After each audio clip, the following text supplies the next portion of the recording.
Sveiki visi užsukę į audio chuliganus. Aš Martynas Baranauskas ir šiandien kalbėsime apie audio stiprintuvus. Audio stiprintuvas pirmasis, tai kaip pirmoji meilė. Prieš tai važiuodamas pas savo draugą, kuris pristatė savo pirmąją gyvenimo audio aparatūrą, prisiminiau ir aš savo pirmąjį audio stiprintuvą. Šiandien apie tai ir kalbėsime, kokie tie buvo mūsų pirmieji audio stiprintuvai. Tai buvo mano pirmasis stiprintuvas, pirktas dar už litus, dėvėtas ir su savo istorija.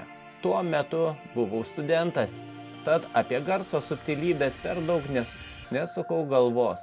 Nupirkau padoriau skambančias kolonėlės, šį žvėrį ir pirmyn.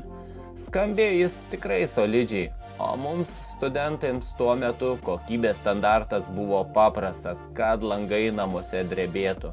Mano namų sienos matė ne vieną rimtą vakarėlį, tad prisiminti tikrai yra ką.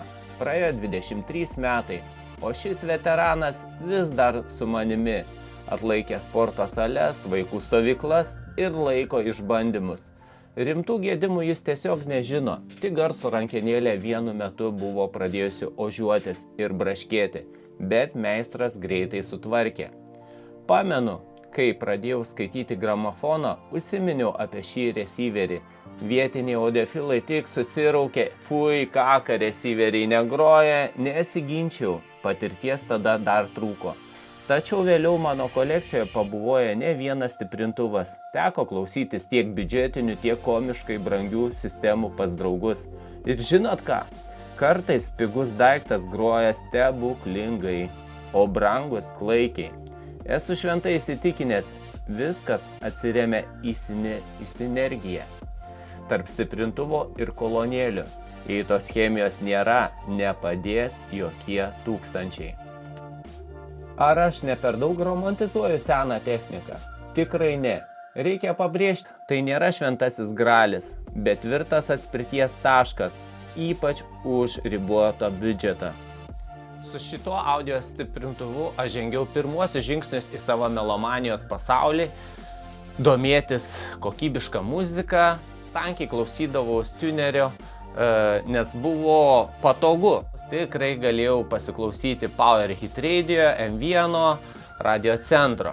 Buvo šaltinis, kiek prisimenu, DVD kažkoks pigus grotuvas, neprisimenu markės, bet buvo patogu, kad galėjau susirašyti į CD įvairius MP3 failus muzikinius ir juos klausyti, pasijungęs perjunginėti per televizorių. Dabar tai atrodytų keista, bet kaip ir visi tuo metu mes tai naudojame. Pajungęs kolonėlės labai paprastas, samopalinės, net neatsimenu kokios firmos, aukšti vidutiniai buvo originalūs, o žemadažniai perdegė, kuriuos taip pat pirkau iš naudotos audio aparatūros parduotuvės.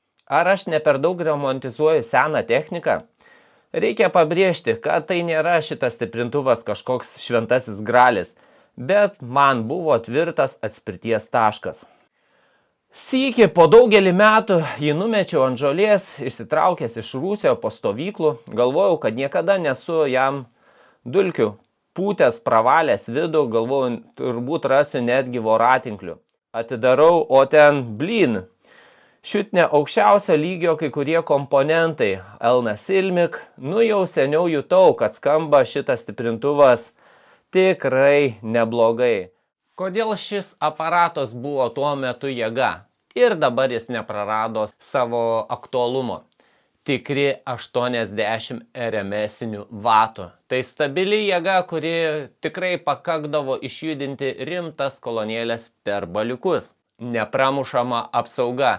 Kai duodavau gerai anglių per vakarėlius, niekada nesijaudinau, kad šitas stiprintuvas sudegs. Režimas išjungdavo direct režimo mygtukas. Tikrai pagerina kokybę, atjungus tembro bloką, pasijaučia, kad kokybė šuolis pakyla. Šiandien išgirsite, kai šitą senolį palyginus irgi Yamaha AX 1070, kuris tuo momentu buvo čiutne top level, visiškai kaina kita. Naudojau tuos pačius laidus taskerius, palyginimas tikrai vienodas, kuo mažiau įtakotų tarpinės detalės kokybę, naudojau tą patį DAC su Kirus Logic 4398, dėja muzika be autorinių teisių.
Šitas senolis studentiškas stiprintuvas tikrai pasirodė labai gerai su šituo, sakykime, aukšto lygio stiprintuvu.